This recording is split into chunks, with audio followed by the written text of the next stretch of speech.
Hey y'all, what's going on? This is J Marie, J Marie Booklist, and today I'm making a video about what comes after the pandemic. So, what do I, as a lowly person, think is going to come after this pandemic? And I will be speaking about it from the medical standpoint, but also as well as maybe political, national, worldwide, things like that. But in order to know what comes after a pandemic, you got to know what is going on now, so what to expect after, but you got to look at what's going on now and what preceded that. So, this right here is at the hospital, one of the things that we had to do was we had to take a CBL. A CBL is a computer based learning. And the CBL, there were multiple. In any hospital you work at, they're going to make you take it every year. Some of them you might take every year, some maybe every other year. But usually you take a CBL every year. And some hospitals call it different things, okay? But it's a computer based learning. And well, where I was, it was called computer based learning. But basically, you taking the same, they drum the same thing in your head. That's why everybody who work in the medical field know about HIPAA because that is beat into us. Okay, so one of the CBLs was about disasters. And because I'm down here in South Florida, we always get hurricanes and we always got to be prepared for hurricanes. So, they had, CBL about different disasters, but the main one that we were always used to was a hurricane. So I always found that CBL to be just on point because that's basically how it is. So I was looking for it online because I wanted something different. And basically, this is it. These are like the phases of a disaster. All you can just Google in phases of disaster and it'll tell you. So, my personal feeling on the reason why the world is in the state that is in, well, let me rephrase that. The reason why the country is in the state that is in, as far as hospitals, is because hospitals train for a disaster that is localized. And even in the CBL, when it talks about disaster, it talks about a disaster in your area. Nobody was planning for a pandemic. Nobody thought a pandemic was going to, I mean, it's always possible. I'm always prepared. But it is, no one thought that way. So if you know how hospitals are run, and they lean, they try to get away with at least amount of staff and supplies and this and that. We who work in the medical field, we know how hospitals are run, just facilities in general, how they're run. But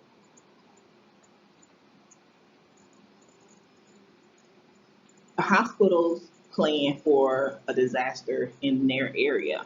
It's just in one area, not nationwide and damn near not worldwide. Okay, so I think that's the reason why the world is in the state that it's in. So when it's cries for ventilators and masks and companies sending masks folk outside of America instead of because they needed to and this and that because nobody planned for you know a pandemic, and hospitals already run lean. So, that's how we got to where we are. So, the different stages as you see on the map on your screen is the different stages of a disaster. And I thought this was like on point. That's why I always loved this CBL. And like I said, I just got this picture. All you gotta do is Google phases of a disaster, and this is pretty much the same thing. So the first phase is pre-disaster, and basically it's like what I was watching in China. So like I made a comment in the last video that I knew something was about to. I knew it was going to be a pandemic because why was China building hospitals in like 10 days, like in quarantine and 50 million people? So I knew something was going on, and I knew it was gonna be a pandemic. I just because it was just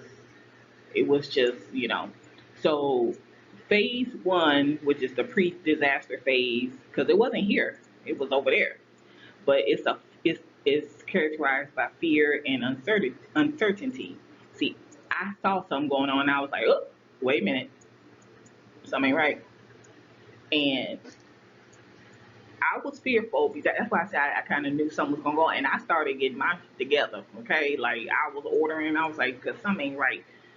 And it's also, another characteristic is it exposes vulnerability and lack of security. I had lack of security. That's why I started ordering stuff. I was like, let me get some wipes and let me get some gloves because, and some masks, and because I knew something was going on.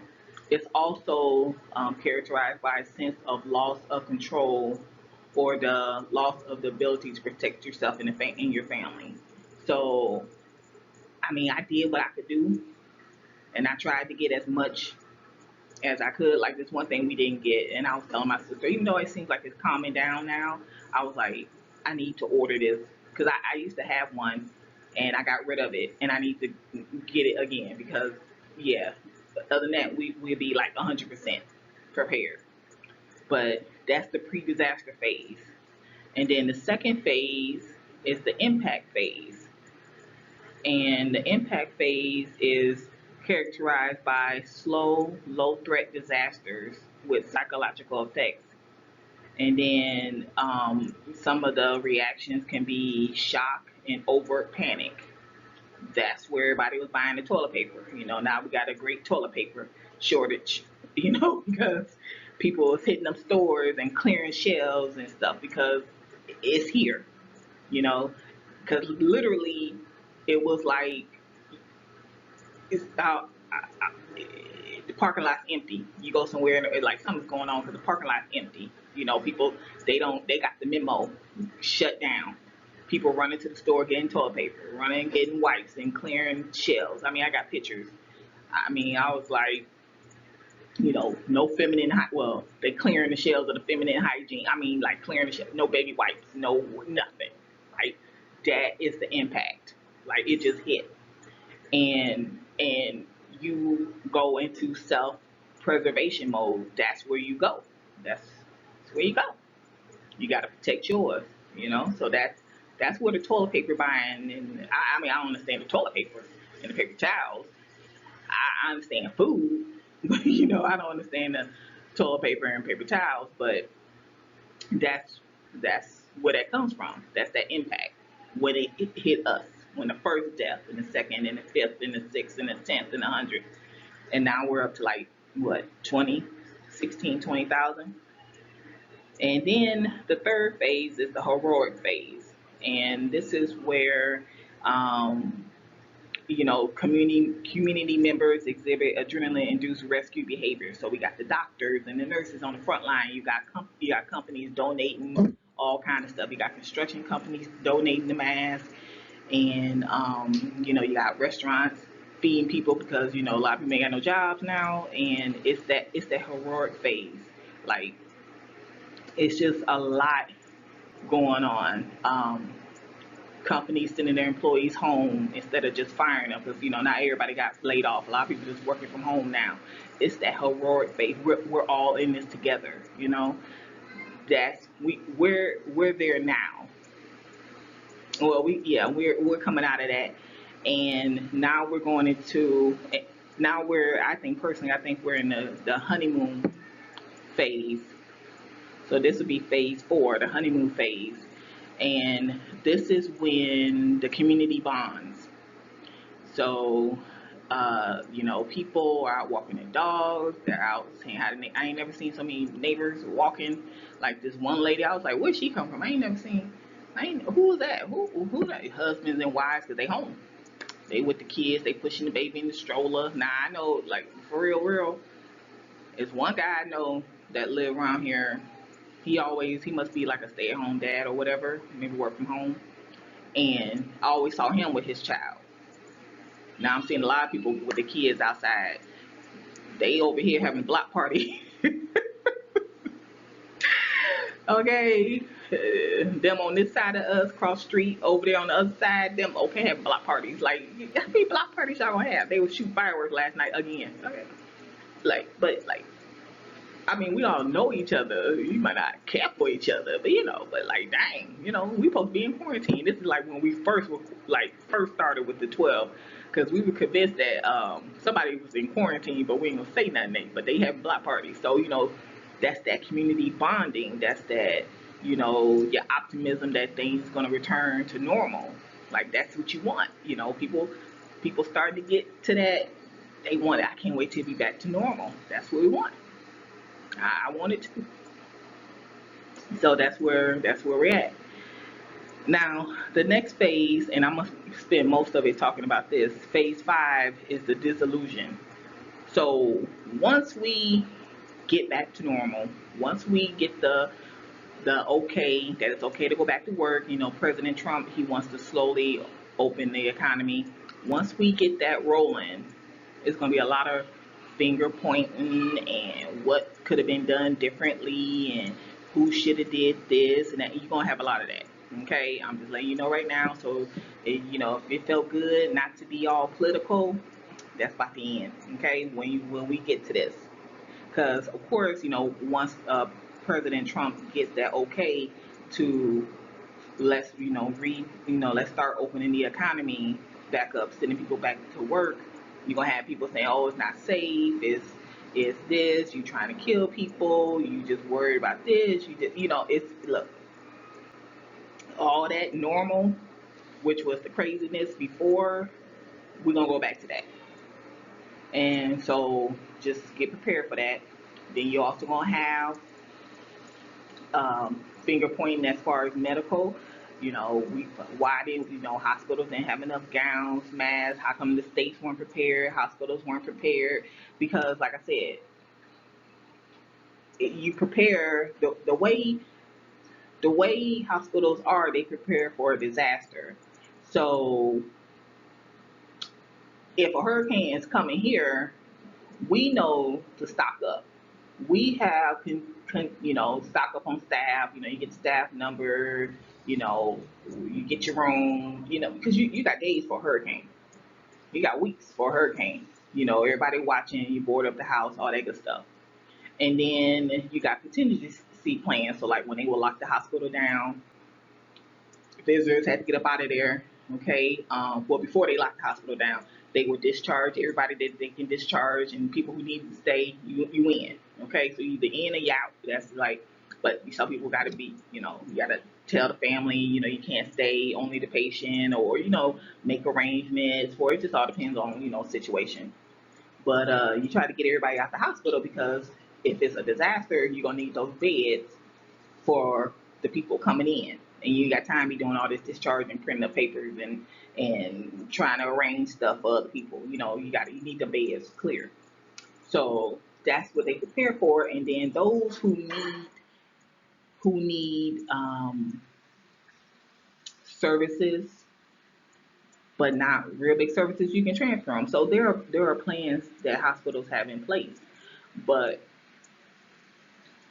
if something happens to one hospital and you don't have enough supplies there, you can always rely on another hospital to help you out.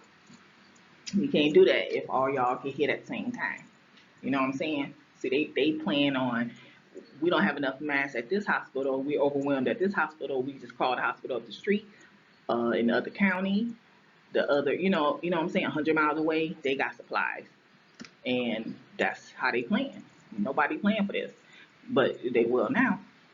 Because if you think this gonna be the last time in 100 years that this happens, you mistaken. Okay, we probably gonna have another pandemic. We probably might have a bigger terrorist attack. We might have, all kind of shit. So it's gonna be a lot of finger pointing. We ain't got enough staff and nurses. I mean, they stayed in sit-ins, and I think it was in Michigan because they getting hit hard now with the Rona, and in New York they was paying nurses $100 an hour to come work. I mean, it's gonna be a lot of changes because it costing them money. for you not being prepared, it's gonna cost you a lot of money. So this is the disillusion phase, and they always talk about like trigger events, and then it usually anniversary might bring it back up, but this this is what we're going to go into. This is where we're going, and we're not there yet, but we will be. I'm telling you now. And like I said, it's gonna be a lot of finger pointing, not enough staff, but not enough masks. I mean, you best believe these states gonna have their shit together. They're gonna have a stockpile. You best believe hospitals gonna have their shit together um, for next time, because it will be a next time. And then the reconstruction phase is like the recovery, and that's when everyone starts to rebuild their lives. So that's when you see, because it's going to be a lot of rebuilding. We got a lot of people unemployed right now. As I'm recording, it's 16 million filed for unemployment. We wait for our stimulus check, our $1,200, and it's a lot going on. So this is the reconstruction. This is rebuilding your lives. A lot of people going through right now. They got videos of people at food lines, at the food banks and stuff. I mean, this is rebuilding. This is, and some people will, grieve loss. So this is where we're here right now. We're here. We're in the honeymoon phase. Ain't too much of, nothing going on, because we're all in this together. But we will be here. So this is where the political is gonna come in. This is where the medical. It's just this. It's gonna be. This is where we're going. This is what we're going into. We're just not here yet. We're still up here, and then eventually we'll get here for the people to rebuild their lives. And so hopefully everybody will be on one accord and get the shit together. I mean, it wasn't as bad as it could have been, because they were predicting more deaths and stuff, and you know, but it the hospital's gonna have to have a different plan. I mean, yeah, doctor's office, everybody closing. I mean, it will bring about a lot of changes. So you'll have a lot more people using telemedicine, which is like, I got a call. I went to the urgent care because I had a sinus infection. I think I went there twice. I think I've been there twice. And I got a call, and it was like a recorded, message that they had the telehealth up. That's that's where we're going. So instead of going to the doctor, sitting there 8 hours in a waiting room, you're gonna do telemedicine, which is, you know, and then we're gonna have, virtual working, working from home, which I would love. I need a job like that. But you know, like Zoom went through the roof. You're gonna have a lot of companies finding, hey, we don't need all this. People gonna work from home, which is where we should have been anyway. But companies, they like to watch you, so they tell you when you go to the bathroom and stuff. That's all. That's all. That's the only reason why we go to work, so they can tell us when to go to the bathroom. That's all that is. And because most of that work can be done from home. A lot of people got jobs they can do from home, and they find it out. Yeah, we can do it from home. And and they had to cancel a lot of surgeries because they trying to preserve, the masks and the gowns and the gloves and stuff, all that stuff that you use, for surgery. They preserved all that. So hospitals lost a lot of money. They lost a lot of money because they get broke off from the surgeries. Surgeons hot right now. I know they are. And because you couldn't do elective, you just got to do, it was like necessary. Somebody having a heart attack, you need to do open heart surgery. But like all these other surgeries, no. Okay, we need to preserve.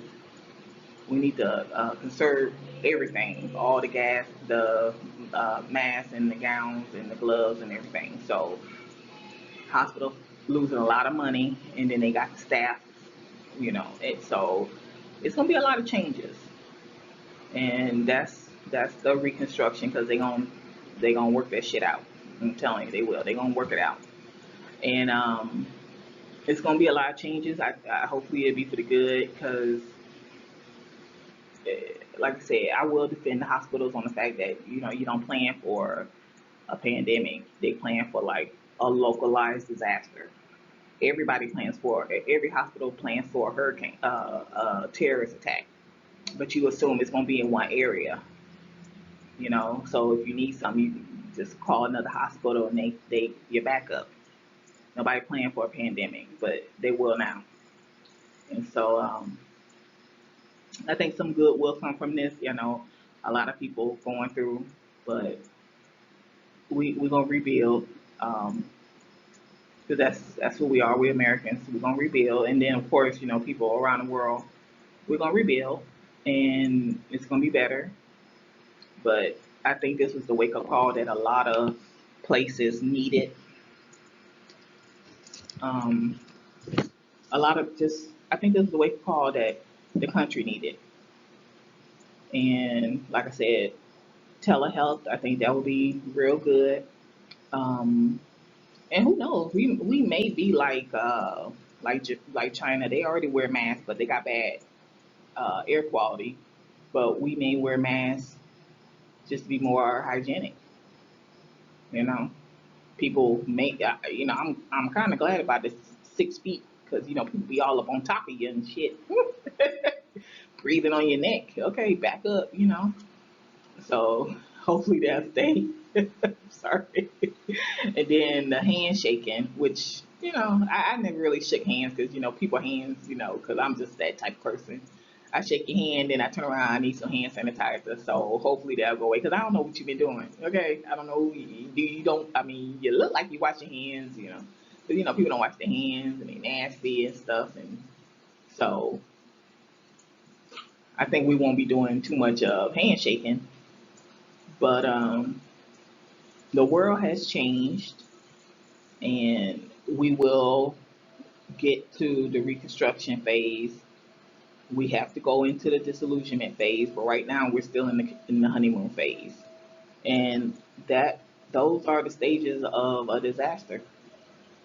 Those are the stages of a disaster, and this is what I will always see when I would do that CBL. And sometimes I would just go back, like when it was slow, and I would go back to that CBL about disasters, and I was like, wow, this is so true. This is so true about what happens when a disaster hit. Same thing happened with the shooting down here, the Parkland shooting at the school with the boys in Parkland, and it was like a heroic, and then it was straight politics and gun control and this and that, and then you know, right, it went from heroic to disillusionment real quick, and then we just wait for the next shooting. So these are the stages. If you have done a CBL about disasters, put in the comment if you agree with me that this is pretty much what we're going through. If you've never seen anything like this, you're like, oh, I never seen the stages. Put that in the comments too. You can follow me on my blog. It's J. Marie Booklist. That's where I talk about being a unit secretary. And I'll talk to you later. Bye.